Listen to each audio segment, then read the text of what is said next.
그래서 팔찌 정도의 노하우는 이제 팔찌는 사실 노하우도 뭐도 어떻게 보면 뭐 필요 없는 게 일단 팔찌는요. 뭐 무의식 중에라도 육바라밀을 하는 단계죠. 육바라밀이 자동으로 터져 나오는 단계. 기억하시죠? 팔찌는 육바라밀이 자동으로 나온 단계입니다. 온전하게 자동으로 아주 정밀하게 나와요. 머리를 안 써도.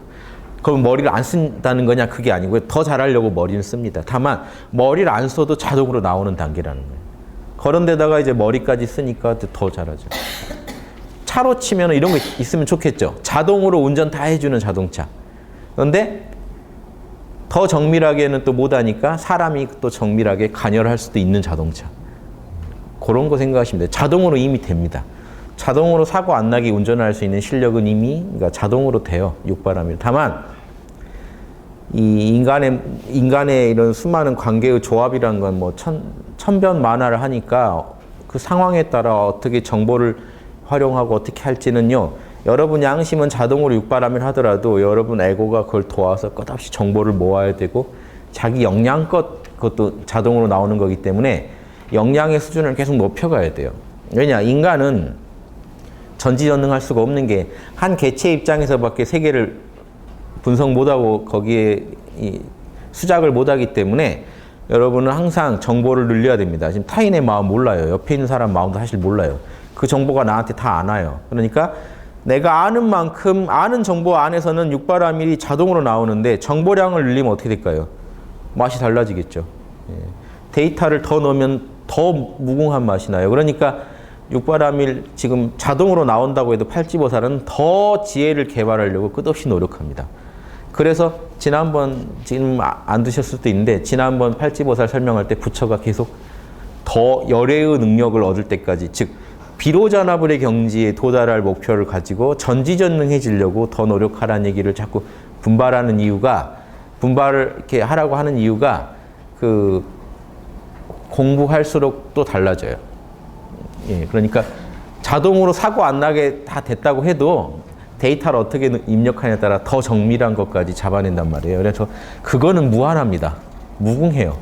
예, 끝이 없어요. 그러니까 더 닦고 닦을 뿐. 그래서 화엄경에서는 십지보살도 다 비로자나불이랑 똑같은 게 아니라 십지보살도 끝없이 닦아간다. 왜냐? 십지보살도 여전히 한 개체의 시각을 갖고 있기 때문에 옆 사람, 바로 옆 사람 마음 다 안다고 말을 못 한단 말이에요. 끝없이 더 닦아가야 된다.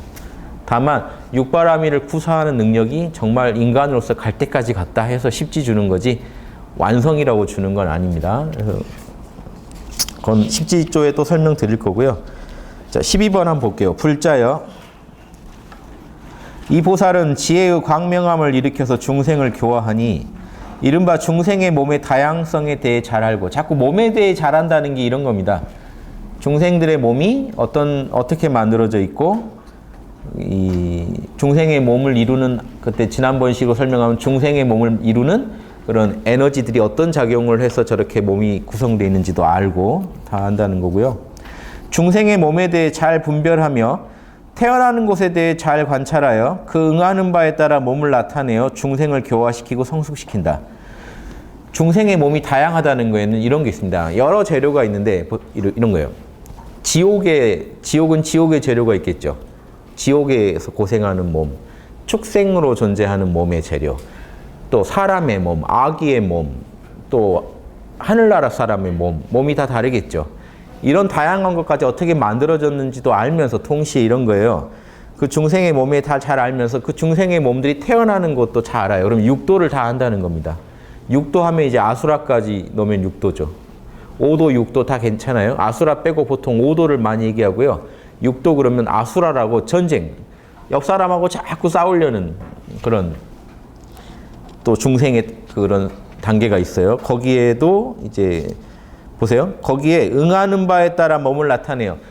육도에 있는 중생을 다 구제하기 위해서요. 지옥의 몸을 잘 아니까 지옥에도 몸을 나타낼 수 있고 수라의 세계, 아기의 세계, 축생의 세계, 인간의 세계, 하늘나라 세계에 자유자재로 몸을 나타내어 중생을 교화시키고 성숙시킨다. 그러니까 중생 도와주러 어디든지 간다예요. 이게 소승하고는 다르죠. 열반에 들어서 끝내는 게 아니라 대승은 중생이 있는 곳이라면 어디든 갈 준비를 하고 그 실력을 항상 익혀요. 인질 구출하러 가는 이런 뭐 군인들이 훈련 항상 해야죠. 최악의 상황을 가정하고 훈련하겠죠. 보살들은요, 항상 육바라밀을 연마하면서요, 최악의 지금 상황에 빠진 중생도 구제할 수 있게 항상 준비합니다. 다 역량대로 하는 거라 뭐 다 욕심대로는 안 되겠지만, 역량을 항상 키우면서 자기가 작전에 투입되면 거기에 있는 중생들을 효과적으로 구해내려고 노력합니다. 근데 절대 이 중생계는요, 중생들은 자기가 결정하는 겁니다. 각자가 주인공이기 때문에 여러분이 아무리 도와준다고 해도 중생이 거절하면 끝이에요. 그러니까 100%다 이런 말은 하면 안 돼요. 어떤 보살, 어떤 그 성인도 중생 구제 그렇게 못했거든요. 그래서 그 부분은 그렇게 이해하시면 돼요. 예수님 오셨을 때 이스라엘이 다 설득되던가요? 얘기할 때 12명 따라다니고 나머지는 잘 말 안 들었죠. 이게 상황 따라 다 다르고, 우리 개체성을 갖고 있는 한에는 전지전능하지 않습니다. 그러니까 그 상황과 역량에 따라 얼마든지 다양할 수 있어요. 그래서 여러분이 혹시 다른 중생이 구제 안 된다고 여러분 역량을 너무 자책할 필요는 없고, 역량껏 최선을 다하시면 돼요. 또 그 인연을 맺었기 때문에 또 시간이 필요한 게 있단 말이에요. 또 다음 일정 시간 뒤에 그 카르마가 또 성숙된 뒤에 또 수작을 해야 되는 게 있고, 그러니까 오래 두고 수를 놔야 되는 것도 있고 다양합니다. 저쪽이 아주 무르익은 존재라면 한마디 말에 예수님처럼 나를 따르라 하니까 따라오는 사람이 있잖아요. 그럼 따라오는 사람도 황당하죠. 나를 따르라. 누가 여러분한테 나를 따르라 할 때 벌떡 일어나서 가겠습니까? 근데 이게 뭔가 인연이 어떤 성숙된 사람들은 그런 반응을 보일 수도 있단 말이에요. 그러니까 이거는 다 다양합니다. 그래서 저 사람이 내 말 안 듣는다고 내 역량이 꼭 딸린다 이렇게 생각하시면 안 되고, 지금 카르마의 성숙도가 다 달라요. 그래서 다만 아무튼 어느 중생이든 내가 가서 도와줄 그런 역량을 항상 갖추고 준비하는 거는 중요합니다. 팔찌보살은 늘 그렇게 살아간다는 겁니다. 그래서 가서 다 구제되는 게 아니라는 거예요. 제 말은 결국은 본인이 선택이에요. 다만 도와줄 수 있는 역량, 그런 세계에 가서도 정신 안 잃어버리고 자기도 육바라밀을 다 펼쳐서 중생을 도와줄 수 있는데 최선을 다할 수 있는 그런 역량이 팔찌보살은 된다는 겁니다. 이 보살은 하나의 삼천대천 세계에 중생의 몸이 믿고 이해하는 다양함에 따라, 중생들이 자기들 사는 세계에 자기 몸이 이렇게 생겼다는 거 다 알고 있죠. 우리는 지금 몸이 이렇게 생겼다고 생각하죠. 그러면 팔찌보살이 만약에 인간계를 구하러 오려면 인간의 모습으로 오겠죠. 그 조건에 맞춰서 몸을 낮출 수 있다는 거죠. 삼천대천 세계면요, 삼천세계가 아니고 수미산, 이게 한 10억이죠, 10억. 예, 그래서 이렇게 우리가 아는 1세계가 수미산 요 끝에가 33천의 주인, 천주인, 환인, 제석천이 여기 살죠. 중턱에 사천왕이 살아요. 저 뒤쪽으로 이렇게. 그래서 요렇게가 여기 이제 뭐 동서남북에 별들이 있습니다. 땅이라고 하는데 사실 별이에요. 뭐 남선부준이 뭐 이렇게 사대륙으로 구분하는데 사실은 별들로 보시면 돼요. 요게 지금 하나의 우주예요. 별들의 모임입니다, 사실은. 그래서 요 세계가 1세계인데, 소천세계는 요게 1000개가 이제 그 소천세계죠. 그 1000개가 또 1000개 있으면 중천세계, 그 1000개가 또 1000개 있으면 대천세계. 그러니까 삼천대천세계라는 거는 지금 10억, 이런 세계가 한 10여 개 있는 세계예요. 근데 우리가 사는 세계는 이 세계니까 다른 세계는 논할 필요도 없죠. 그래서 여기 천주가 사실은 인도에서 최고의 신이 인드라예요. 그래서 원래 인도 신화에서 가져온 거기 때문에 인도 신화에서는 여기에 33천이니까 사방으로 8천씩 있다고요. 8천. 그래서 8천씩 있고, 이게 우리 동양이랑 다 비슷합니다. 동양에서도 구천상제라고 하죠. 요 꼭대기는 몇 천이겠어요? 9천이 되죠. 다 8천씩 있으니까. 33천도 되고 9천도 되고 하는 겁니다. 구천상제라고 하는 게요. 아무튼 9수가 제일 끝수거든요. 그러니까 사방에는 8까지 있지 9는 없죠. 여기에 이제 9가 붙어요. 그래서 여기 하느님이 인드라가 사실 제일 하느님이에요. 그래서 불교에서는 제석천을 우습게 보는데, 이건 불교가요, 인도 거를 흡수해서 인도 걸 무시하려고 의도적으로 그렇게 누른 겁니다. 제석천이 불교에 귀의했다는 식으로 해서 제석천은 불교에 귀의 뭐 하고 말 그런 존재가 아닌데 인도 힌두교에서 최고의 신인데 이 인드라 신이 나중에 브라마, 비슈누, 시바로 이렇게 얘기 되는 거예요. 그래서 이 인드라 신이 벼락치는 이제 최고의 신이에요. 그래서 우리 도교에 오면 구천응원 내성부와 천존이라고 벼락 담당한 그 하느님이 구천상제예요. 그래서 구천응원 내성부와 천존 요 주문 많이 외웠습니다. 예전에 옥추보경이 조선시대 때 도교 경전 중에 가장 많이 읽히던 경전인데 거기에 이 구천상제가 나와요. 그래서 이름이 구천응원 내성부와 천존 이게 구천의 꼭대기에 살면서 응원 사방의 하늘로 응원 근원에 응해가지고 응신으로 화신으로 돌아다니면서 전 우주를 관할하는 그러면서 내성 벼락을 쳐가지고 벼락은 선의 무기예요. 악을 물리치는 걸 벼락으로 내리치는 걸로 이렇게 나타냅니다. 악을 물리치는 그 보화면서 두루 우주를 교화시키는 하느님 이런 뜻이에요. 그래서 구천응원 내성부와 천존이 동양의 이제 도교에서는 하느님이죠. 옥황상제도 있고 뭐 여러 이렇게 모시는 그 경전마다 조금씩 다르지만 옥추보경에서는 구천응원 내성부와 천존을 하느님으로 묘사합니다. 그래서 이런 게 지금 한 세계고 우리나라 신화로 얘기해도 여기가 환인이 인드라죠. 33천의 이런 동양은 삼국유사나 삼국사기 이런 데 보시면 아무튼 김유신도 33천이라 그래요. 여기서 내려온 사람이라고 김유신을 33천의 그 자식이다 막 이런 말 하는 게 저 하느님 자식이다 막 이런 말로 쓸 때 33천 여기 우주 꼭대기로 보고 얘기하는 겁니다. 그래서 요 위에 불교는 많이 보태놨지만 실질적으로 볼 때 이제 예전 어른들도 그렇게 보고 파악했던 것 같아요. 그래서 고려 시대도 다 이런 환인을 우리 환웅의 아버지 환인 있죠. 통일시했어요. 인드라의 하문 표기가 환인이거든요. 그래서 이거 재밌죠. 그래서 인드라의 하문 표기가 환인이라 석재 환인 그러죠. 원래 인도 그 불경에서 석재 환인. 석은 샤크라란 뜻이고 재는 대바라고 하느님이란 뜻이고 환인은 인드라란 뜻입니다. 인드라. 그래서 우리나라랑 지금 인도꼬랑 되게 또 비슷해요. 통하는 게 있어서 이렇게 봤어요. 그래서 신라 때나 고려 때 환인, 제석 환인 그러면 요 33천의 주인 인드라를 말하고 사실은 여기서 우리 지구에 그 홍익인간하러 내려온 환웅이라는 그 한인의 분신이 이제 우리 지상에 내려온 하느님이고 그 후손이 이제 단군이 되는 요 구조를 우리도 갖고 있죠. 여기 혹시 있을 텐데요. 잠깐 보실래요?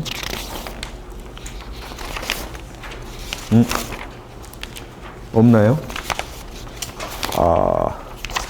유마경에 있네요. 유마경. 제가 요즘 화엄경과 유마경을 같이 진행하니까 유마경의 그 석재 환인 이게 자세하게 제가 써놨는데 나중에 유마경 할 때 또 해드릴게요. 아무튼 요 인드라가 환인이다 이렇게 생각하시면 이게 재밌는 게요. 환인이 여기 인드라가 여기 있으면서 천하를 돌면서 벼락으로 다스리거든요. 환인도 여기 계시면서 사방으로 이제 누구를 보냅니까? 보낼 때는 환웅을 보내죠. 요 구조가 모든 종교 철학의 근원에 다 있어요. 되게 재밌습니다. 이게 그 옥추보경에는 옥청진왕이 저 구천에 있는 진짜 왕은 옥청진왕인데 같은 존재입니다. 옥청진왕이 이 사방을 돌 때는 구천응원 그러니까 지금 근원이 옥청진왕이에요. 옥청진왕의 응신으로 화신으로 벼락치면서 두루 천하를 두루 교화하는 천존 그러면 같은 존재인데 본자리에 있을 때는 옥청진왕이라고 그러고 천하를 돌면서 말을 물리치고 다닐 때는 이렇게 부릅니다. 그러니까 환인 대종교도 환인과 환웅을 아들 관계로 안 보고요. 환인의 분신 중에 하나로 봐요. 환웅을 서자라는 걸 분신으로 봅니다. 그러니까 재밌죠. 여기 기독교는 어떻게 되나요? 여호와가 저 위에 계시고 지구에 내려보낼 때는 예수님 내려보내죠. 이런 구조나 또 아미타불이 맨 위에 계시고요. 내려보낼 때는 관세음 보냅니다. 전 우주를 돌 때는. 그래서 관세음은 이마에 아미타불을 박아갖고 다닌다고요. 여기 그 대세지불하고 관세음불 구분하는 게 관에 부처님 새겨져 있으면 관세음불이거든요. 그래서 그 아미타불이 새겨져 있어요. 그 분신으로. 그러니까 원래 각자 막 이렇게 생겨난 이런 신앙들이 합쳐지면서 관계를 형성할 때 되게 이런 구조를 가져요. 되게 재밌죠. 직접 지상에 와서 전 우주를 돌면서 힘쓰는 분하고 그 자리에 있는 분하고 근데 보통 이걸 일체관계로 봅니다. 성경에서 헷갈리는 게 이거예요. 예수님은 알파와 오메가시고 그러다가 갑자기 여호와는 알파와 오메가시고 하니까 성경 읽는 분이 헷갈려요. 누가 알파와 오메가 그럼 둘이 같다는 거예요? 어쩌다는 거지?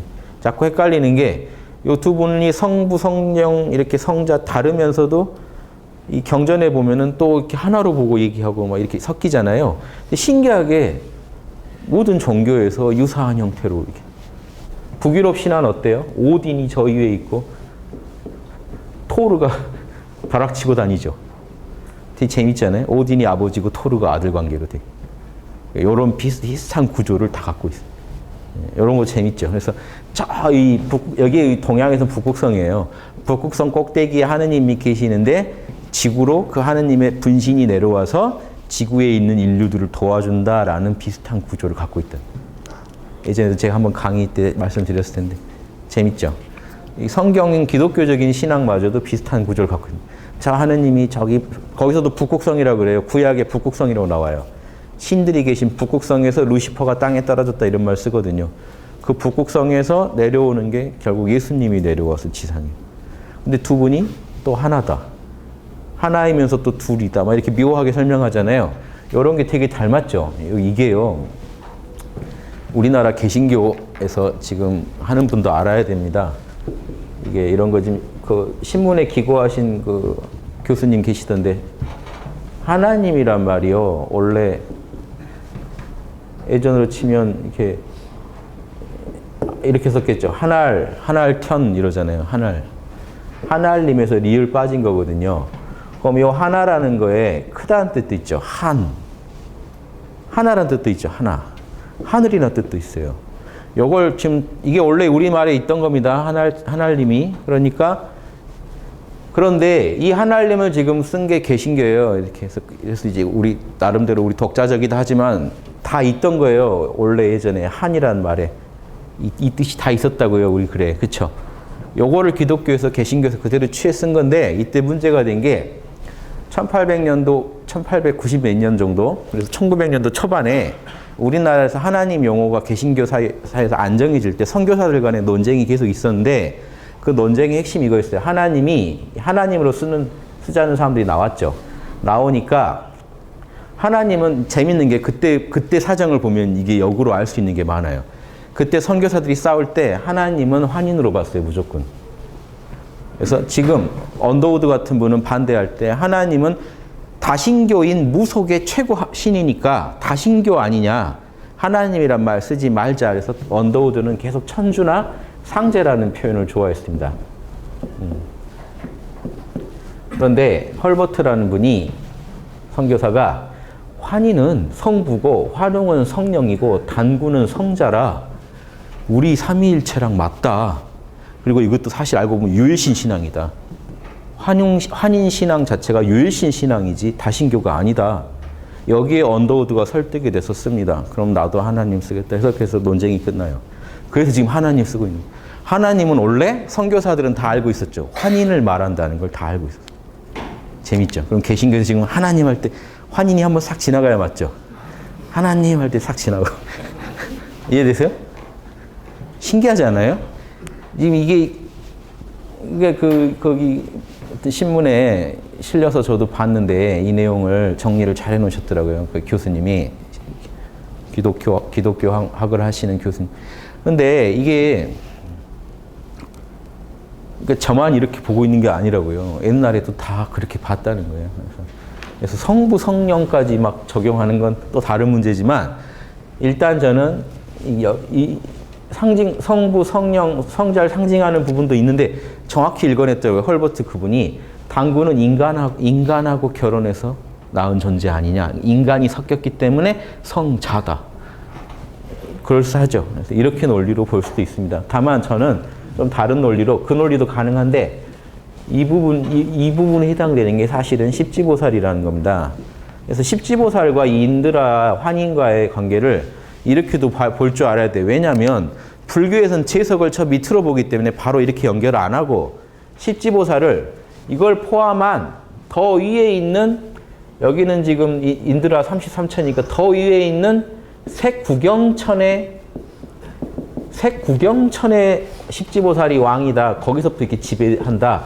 라고 말하지만 원래 인도 신화에 색구경천이 따로 없다고요. 여기가 색구경천이지. 그러니까 이렇게 통합적으로 볼 수도 있어야 된다는 거예요. 그래서 불교적으로만 보지 마시고 힌두교 거랑 통합해서 보시면요. 이게 힌두교에서는 여기가 그대로 또 뭐냐면 범천이 되는 겁니다. 브라마의 이런 브라마의 하늘이 됩니다. 이해되세요? 그래서 우리 동양에서 말하는 북극성이고 연구해 보면 이게 지금 그러니까 불교에서 인도 거 누르려고 이렇게 스토리를 만든 게 있거든요. 그거 빼고 보면 털고 보면요. 지금 보세요. 불교에서 인도 걸 어떻게 이렇게 막 망쳐놨는지. 최고의 꼭대기인 인드라가 브라마이고 사실 시바인데 인드라의 하늘을 따로 설정해 놓고 그 위에다가 색계 초선에다가 범천, 브라마의 천을 따로 설정해 놓고 맨 꼭대기에다가 색구경천이라고 시바의 하늘을 설정했어요. 색구경천 왕은 시바신이에요. 다 불교의 귀에서 그렇게 자리를 차지했대요. 그런데 십지보살이 뭐 하냐고 하냐면 화엄경 십지경에서 십지보살은 색구경천의 왕으로 있대요. 그럼 시바신이 십지보살이라는 얘기를 화엄경에서 하고 있는 거예요. 그럼 시바신은 십지인데 인드라는 밑에 있고 브라마가 밑에 있다는 게 말이 안 되죠. 그래서 저는 통합적으로 볼 줄 알아야 된다는 거예요. 인도 신화랑 막 섞어놨는데 불교 위주로 편집한 거 빼고 보면 그냥 이 1세계에서 우리가 사는 세계 제일 꼭대기 사는 십지보살이 우리가 사는 우주를 관장하고 있고 그런 소박한 이론이었을 거라는 거죠. 원형은. 그 제일 꼭대기에 우리 민족은 환인이 산다고 봤고 십지보살로 다른 민족들은 각자 여호와라고도 보고 거기 아미타불이라 여기가 극락이잖아요. 극락이기 때문에 여기 있는 분이 또 아미타불이기도 하고 거기서 우리한테 여기 있는 하느님이 한 번씩 내려오는 걸 우리가 관세음이라고 여기기도 하고 그 부분을 예수라고 보기도 하고 이렇게 다양하게 보고 있다. 구조가 같기 때문에 이런 원리를 한번 보시면 삼천대천세계 얘기 나온 김에 1세계를 정확히 알아야지. 이게 뭐 10억 개 있다는 건 별 의미가 없죠. 어차피 우리랑 상관없는 얘기인데요. 우리가 사는 세계가 어떻게 경영되고 있는가가 중요하고 내가 돈 닦아서 어디로 갈 건가가 중요하죠. 그래서 여러분이 공부 잘하시면 저는 자꾸 보살은 윤회해야 된다 그래서 실망하신 분들이 많아요. 아, 뭐 더 좋은 세계 갈 줄 알고 돈 닦았는데 자꾸 윤회를 해야 된다 그러면 실망이다 하실지 모르지만 여러분 여기서 돈 닦으면요. 극락에 태어나요. 여기서 사시다가 극락에서 지구 중생 구자를 한 번씩 윤회하시는 거예요. 요건 재미로 하시면 되죠. 재밌겠죠. 여기서 지구 하는 건요. 막 있죠. 못 사는 나라 체험 막 이런 느낌으로 접근해. 가서 중생도 도와주고 뭔가 더 어려운 나라 도와주러 가잖아요. 그런 느낌으로 오는 거랑 여기서 못 벗어나가지고 헤매고 있는 거랑 천지 차이니까 보살이 윤회한다라는 의미가 지금 여러분이 생각하시는 그렇게 계속 힘들게 살아가야 된다는 의미가 아니에요. 육바라밀의 전문가가 될수록 자신이 담당하고 도와야 할 중생들이 이제 커집니다. 영역이. 그러다 보면 진짜 커지다 보면 우주적이 된 존재들은 여기 태어난다는 거예요. 여기 있는 사람들은 우주 전체를 책임지거든요. 그 중에서도 자기랑 인연이 있는 그 별들에 가서 중생을 도와주고 하는 일에 신경 쓰는 거죠. 그러니까 이런 더 영적으로 이 탁월한 존재까지 가자는 게 목표고 이게 팔찌랑 어떻게 연결되냐면 지구 살다가 제대로 그 레벨이요. 여기 9천이라 그런지 몰라도 여기 올라가려면 사실은 그 제일 꽉 차면 구지대야 간다고 하는데 더 낮게 얘기하면 오지부터도 갈 수 있다고 그러고 제일 확실하게 경전에 나온 거는 팔찌예요. 7지, 8지인데 8지에는 여기 갈 수 있다고 해요. 왜 그러냐면 8지가 색자재지기 때문에. 이제 형색과 세계에서 자유를 얻었죠. 어느 세계도 갈 수 있고 어느 몸도 얻을 수 있는 경지가 8지부터 인정을 받아요. 그래서 이 불교 이론에서 8지는 변혁신을 얻은 존재로 이제 유명합니다. 변혁신. 자기 마음대로 바꿀 수 있는 몸을 8지부터 인정해줘요. 제대로는. 그래서 그 전부터 가능할 수 있지만 아무튼 팔찌부터 확실하니까 팔찌는 이제 이 욕계에 더 이상 안 오죠. 안 와도 되는 실력이죠. 그런데 이제 오겠죠. 한 번씩 도와주러. 중생 도와주러. 뭐 관광하러 오는 게 아니고요. 아무튼 도와주러. 이해되시죠? 그래서 팔찌는 이런 존재입니다. 이걸 아셔야 돼요. 팔찌 이전의 그 몸은요, 분단신이라 그래서 분, 수명의 한계가 있고 단, 육체가 덩어리져 있는 물질로 구성된 그 몸, 분단신을 갖고 있기 때문에 요거는 이거 죽으면 다시 윤회해서 또 이 몸을 찾아야 돼요. 그런데 변혁신은 이제 마음대로입니다. 자유자재의 몸이에요. 이 변혁신이 사실 의성신인데 의성신의 완성, 하드웨어적으로 완성은 오지면 이미 완성되는데 왜 팔찌 가서 인정하냐? 팔찌 가야 육바라밀이 자유롭게 돼서 마음 마음까지 청정해져서 이 몸이 완성되는 거예요. 그래서 몸만 완성된다고 윤회 멈추는 게 아니고 이 몸을 만들었어도 이 몸을 가지고 끝없이 육바라밀을 해가지고 육바라밀이 완벽하게 돌아가는 변혁신을 얻었을 때 이제 팔찌보살이죠. 그때 여러분이 이제 제대로 극락에 들어간다는 거예요. 그래서 아미타불만 하면 극락 간다 할 때 그 극락과 같이 보면 안 되는 이유가 그건 엄청 그 기독교의 영향으로 저는 보지만 여호와 이름만 하면 천국 간다는 이론이 불교에 들어와가지고 쏜 거예요. 이렇게 고생해서 가는 게 아니라 아미타불 이름만 하면 아미타불이 그냥 데려가 버린다. 픽업해서 그냥. 그래서 이 이론은 하나의 방편으로 그냥 받아들여 주시면 좋겠어요. 원래 그 교학 이론에는 그런 게 없습니다. 다만 그 아미타경이 나오니까 교학하는 분들도 가능성은 계속 남겨두는 거예요. 그런 가능성도 있으니까 열심히 하라 이렇게 얘기를 하는 거지. 원 이론에는 팔찌입니다. 원 이론은 무조건 팔찌. 왜냐하면 이론상 대승기신호에도 나오지만 7지는 넘어가야 우리 무의식이 아집이 정화돼요. 아집이 정화돼서 한 단계 더 성숙될 때가 팔찌라 팔찌부터 극락 가는 걸 쳐주지 그 전에는 사실 그 정화가 안 돼 있기 때문에 못 간다는 거예요. 우리 의식이 정화가 안 돼 있어요. 카르마가. 그렇게. 그래서 이 보살은 하나의 삼천대천 세계에 그러니까 지금 1세계가 이런데 이런 게 뭐 다양하다고 해봤자 다 결국 이거 아닙니까? 공통은 요 세계만 이 세계가 많은 것 뿐이잖아요. 그래서 이런 세계에 중생의 몸이 믿고 이해하는 다양함에 따라서 지혜의 광명함, 육바라밀의 지혜를 갖고 있잖아요. 그걸 갖고 있기 때문에 참나의 지혜를 온전히 드러낼 수 있는 실력이 되기 때문에 그 몸을 그 지혜를 가지고 노력 안 해도 이미 갖고 있는 게 지금 그 지혜의 광명함이라고 하는 겁니다. 두루 나타나고 태어난다. 이와 같이 둘이나 셋 내지 백천. 백천이면요. 우리 불경에서 흔히 백천 그러면 얼마입니까? 백천. 백하고 천 합치면 10만. 10만 정도예요. 백천 내지 설명할 수 없는 삼천 대천 세계까지 보살은 중생의 몸이 믿고 이해하는 다양함에 따라 그 가운데 두루 나타나고 태어난다. 온 우주에 다양하게 나타나고 태어날 수 있다. 예. 그러니까 그 뭐죠? 1100억 화신 이런 말 쓰죠. 1100억 그러면 10만억이죠. 1100억 화신을 낳둔다. 이렇게 온 우주에 몸을 자유롭게 낳둔다. 이제 몸을 다루는 기술을 마스터했다 이런 뜻입니다. 이 보살은 이와 같은 지혜를 성취하였기에 한 불국토에서만 몸을 움직이는 것이 아니라 설명할 수 없는 불국토의 대중 모임에도 어디에 그 보살들 모였다 하면 나타난다는 겁니다. 예수님 얘기 같잖아요. 둘만 모여도 내가 거기 있느니라 하는 것처럼 이 보살은요 어디서든 그 이런 부처님을 모시는 가르침이 열리면 거기 나타날 수 있다. 불자여 이 보살은 여러 중생의 몸, 마음, 믿음, 이해의 갖가지 다양함, 즉 육도 이 세계를 나눠봐도 몸들이 다양하죠. 또 이 같은 인간계에 살고 있다고 해도 또 몸이 서로 다양하죠. 그런 다양한 몸과 마음이 다양하죠. 그리고 이해 수준이 다양하죠. 믿음의 수준이 다양해요. 예. 이런 걸 다 이제 파악하면서 근기에 맞춰서 도와줄 수 있는 몸으로 나타나겠죠. 그러니까 그 다양함에 따라 불국토의 대중의 모임 가운데 몸을 나타낸다. 근데 말은 이런데 왜 안 나타날까요? 지금 이렇게 우리가 모여 있는데 이런 의문이 들 수도 있죠. 뭐 나타났는데 우리가 모를 수도 있지만 그래서 아무튼 이거를 막 너무 글자 그대로 해석할 건 아니고 팔찌보살은 그렇게 이런 극락에 머물면서 전 세계, 전 우주에 도움이 필요한 것에 불어 그 몸을 갖고 태어나서 도와줄 수 있는 존재라는 겁니다. 즉, 그러니까 예수님이 이 땅에 오는 게 설명이 되죠. 예수님은 대보살이에요. 그렇게 아셔야 돼요. 그래서 그런 보살들이 이 땅에 와서 인류를 위해서 사랑하라, 황금률 이런 걸 가르치고 가셨잖아요. 그래서 이 대승불교를 공부하실 때는요, 다 하나로 통으로 봐야 됩니다.